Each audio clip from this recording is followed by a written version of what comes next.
এই দেখো আজকে এই দরজায় আঁকছে, কালকে ওই দরজায় এঁকেছে। কি ফেলছিস? রঙগুলো গুলো ফেলে দিচ্ছিস? হ্যাঁ, পয়সা লাগে না তো রঙ আর কিনতে বলিস। এই দেখো কালকে এঁকেছে এই দরজায়, আজকে আঁকছে ওই দরজায়। চলো তোমাদের দেখাই। এই দেখো আজকে আঁকছে এই দরজায়। আবার কি দিবি? হলুদ দিবি এর মধ্যে? মানুষের অত্যাচারে বাড়িঘর ছাড়ে, ঘর বাড়ি ছেড়ে দেয়, জায়গা ছেড়ে দেয়। আমি গরমের অত্যাচারে দেখো খাট ছেড়ে নিচে এসে পড়েছি। গরম, বাবারে বিষাক্ত গরম দিয়ে কবে যাবে। আমার চারিপাশের মানুষগুলো আমায় হিংসা করে সেটা আমি জানি, কিন্তু কারেন্টও যে আজকাল হিংসা করছে সেটা আজকে জানলাম।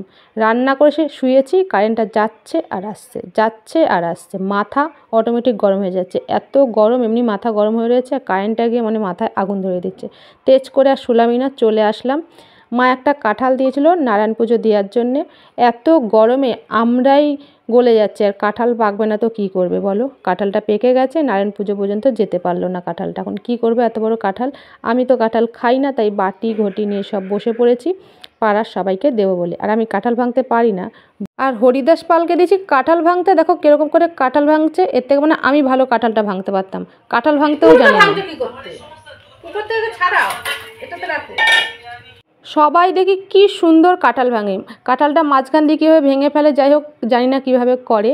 তবে কি সুন্দর কাঁঠালের কোয়াগুলো আস্তে আস্তে তুলে নেয়। আমার হরিদাস পাল দেখো মনে হচ্ছে আমলিচুর খোসা ছাড়াচ্ছে, কাঁঠাল একটাও ভাঙতে জানে না।